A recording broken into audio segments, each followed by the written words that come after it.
Badut ini mau merampok bank.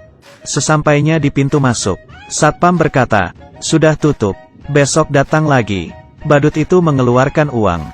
Satpam akhirnya membiarkannya masuk. Lalu, badut itu menunjukkan dinamit di balik rompinya. Satman segera memberinya pistol. "Aku hanyalah pria tua tak berguna." Badut dan satpam masuk ke aula bank. Tangan kirinya memegang balon, tangan kanannya memegang pistol. Semua berhenti. "Aku mau merampok." Hanya dua orang yang menoleh. Nasabah lainnya tidak peduli. Kali ini, badut berteriak lagi dengan satpam. Semua orang hanya tertawa. Suasana sangat canggung. Badut yang marah meletuskan tembakan peringatan. Barulah semua orang percaya. Manajer bank menekan tombol alarm. Semuanya disuruh meletakkan tangan di atas kepala. Bahkan, anjing Nyonya Kaya tak luput. Melihat pistol, anjing itu mendadak diam. Ia memberikan kresek hitam ke teller. "Masukkan uang ke kantung sampai penuh." Nasabah pria di sebelahnya berkata, "Itu uangku." Mereka belum menulis tanda terima. Badut memiliki etika. Ia menyuruh teller menulis tanda terima dulu. Badut lalu mengurung semua orang di brankas. Satpam tua membantu menghitung jumlah sandera. Setelah semuanya masuk, tanpa disuruh satpam memberinya kunci. Ia lalu ikut masuk menyusul mereka. Badut mengeluarkan kantung plastik lagi. "Isi sampai penuh lagi." "Diam kalian, aku tidak akan menyakitimu." Badut lalu memanggil manajer. Mereka bergandengan tangan menuju aula. Badut menyuruh manajer menelepon polisi. "Bila melawan, aku akan meledakkan bank ini." Badut menunjukkan dinamit di badannya. Saat ini, penembak jitu sudah mengintai. Begitu mendengar bank dirampok, masyarakat berbondong-bondong menonton. Pedagang keliling juga tancap gas ke sana. Kesempatan untuk mencari uang.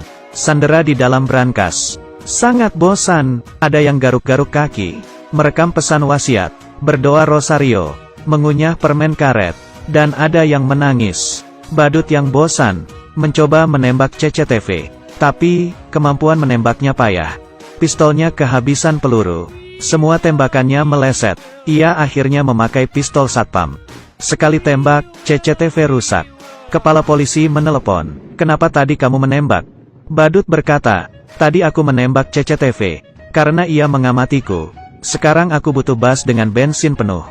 1 motor, 1 truk monster, 2 helikopter. Setiap permintaan yang dipenuhi, aku akan melepas 1 sandera." Helikopter pun tiba. Badut memilih 1 sandera untuk dilepas. Pria yang menangis tadi, muntah di sarung tangannya. Entah siang tadi dia makan apa. Di brankas yang tertutup, semua orang jadi mual mencium baunya. Secara demokratis, badut menyuruh sandera memilih. Semua orang menunjuk pria yang muntah tadi. Akhirnya, ia dilepas. Pria itu jatuh dan muntah lagi. Bus dan motor pun tiba. Saat badut memilih sandera, manajer bank datang dan berkata, "Aku berikan jamku senilai $12.000 ini. Tapi, kamu harus memilihku." Badut berkata ia adalah orang yang bersih, dan tidak pernah menerima suap. "Kalau tidak, aku akan membantumu menjual jam itu. Harganya mulai $300. Setelah 3 kali meneriakkan $300 dan tidak ada yang menawar, badut memberi manajer $300 dan membeli jamnya. Dengan sopan, ia mencopot jamnya senilai $2 dan memberikannya ke manajer. Badut melanjutkan pemilihan. Si pirang memarahi badut. "Badut dengan makeup tebal sepertimu merampok bank, seperti banci." Badut yang marah langsung menunjukkan bom di badannya. Para sandera lain langsung memilih si pirang. "Kami ingin hidup lebih lama." Badut akhirnya melepaskan si pirang dan si keriting.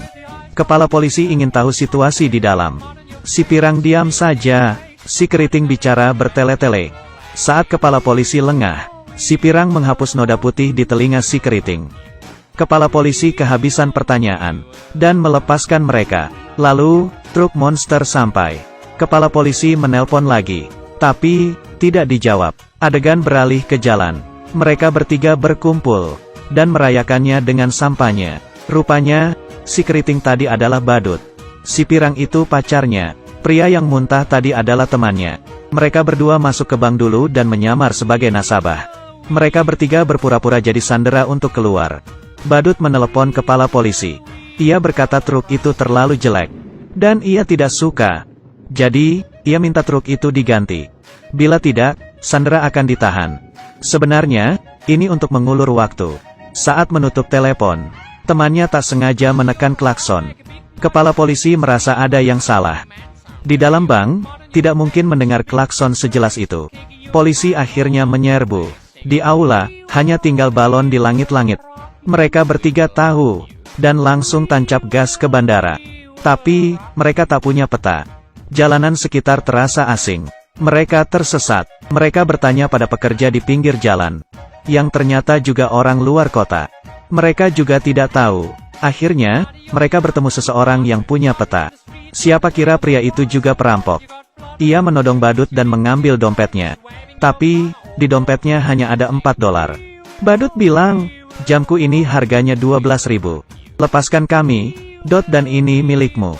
Pria itu bilang, "Pria miskin sepertimu, tapi punya jam seharga 12.000.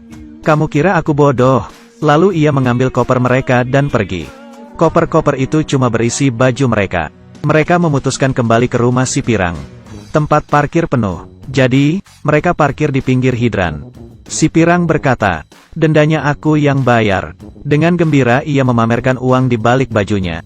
Rupanya, mereka menyembunyikan uangnya di baju. Saat mau pergi, penyewa baru datang. Ia mengira mereka pencuri, lalu menodong mereka. Ia mau lapor polisi. Badut berkata, "Berapa uang sewamu sebulan?" "Aku dulu $1.200. Penyewa bilang, "Kenapa kita 2.600? Seketika, mereka terdiam, dan tidak peduli apakah mereka pencuri atau bukan. Saat itu, gedung sebelah kebakaran. Mobil mereka menghalangi hidran. Pemadam memecahkan kaca mobil dan menggesernya. Tapi, mobil mereka berada di tanjakan. Mobil merosot ke bawah. Kepala polisi akhirnya sadar. 3 sandera yang keluar tadi adalah perampoknya. Tak ada mobil, mereka terpaksa naik taksi. Setelah naik, ternyata supir taksi tidak bisa bahasa Inggris. Ia terus menerobos lampu merah. Teman si badut takut. Kalau begini terus, mereka bisa sampai ke surga. Ia membuka pintu mobil dan melompat keluar. Tapi, ia oleng, dan tidak bisa berhenti. Lalu menabrak kios koran. Ia pun pingsan. Orang-orang hanya menontonnya. Pemilik toko di dekatnya langsung lapor polisi. Badut dan si Pirang takut polisi datang, dan langsung membawanya pergi. Tak sengaja, mereka sampai di markas preman. Para preman mengacungkan pistol, dan menanyai mereka.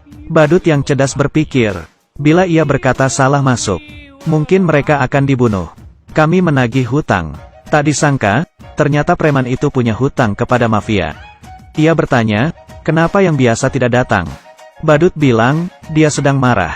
Buktinya temanku barusan dilempar dari mobil. Dia bilang, lunasi hutang kalian hari ini. Kalau tidak, ia akan membanting kalian satu-satu." Preman itu takut, dan melunasi hutangnya $6.000. Mereka bertiga dengan senang keluar. Saat menunggu bus ke bandara, supir bus sangat kolot. Bayar bus harus pakai koin. Tidak boleh pakai uang besar. Badut akhirnya ke toko untuk menukar uang. Toko sudah dipenuhi polisi. Penagih hutang mafia yang sebenarnya sampai. Preman bilang uangnya sudah diambil. Preman itu dipukuli. Saat itu, preman melihat badut yang keluar dari toko. Badut langsung lari ke bus. Penagih hutang mengejarnya. Polisi yang melihat penagih hutang lari, mengira ia adalah buron, dan langsung menangkapnya. Mereka tak menyangka 3 buron itu di dalam bus. Akhirnya, mereka tiba di bandara. Di dalam pesawat, kepala polisi sudah di sana dengan pistolnya. Badut dan temannya sangat cemas. Mereka angkat tangan. Siapa sangka pria di depannya berdiri, dan mendorong teman wanitanya. Rupanya itu bos mafia. Mendengar bawahannya ditangkap, ia mau melarikan diri. Bos mafia tak mengira kepala polisi akan datang. Ia mengira akan ditangkap, lalu mendorong teman wanitanya. Kepala polisi tak berani menembak. Bos mafia langsung menindihnya. Badut dan temannya bergegas membantu. Kekacauan terjadi. Pistol kepala polisi jatuh di depan toilet. Saat bos mafia ingin mengambilnya, ada yang keluar dari toilet, dan membentur kepalanya hingga pingsan. Akhirnya, bos mafia ditangkap. Karena komplotan badut sudah mengganti penampilan, kepala polisi tidak mengenali mereka. Ia bahkan memuji badut sebagai warga negara yang baik.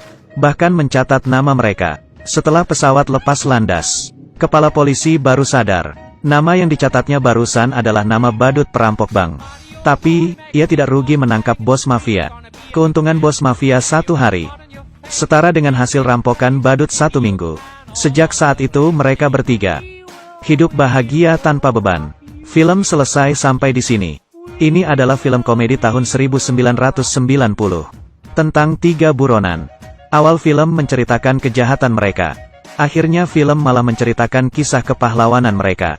Film ini sangat lucu. Oke, aku Kaki Minyak. Like dan subscribe, ya. Bye.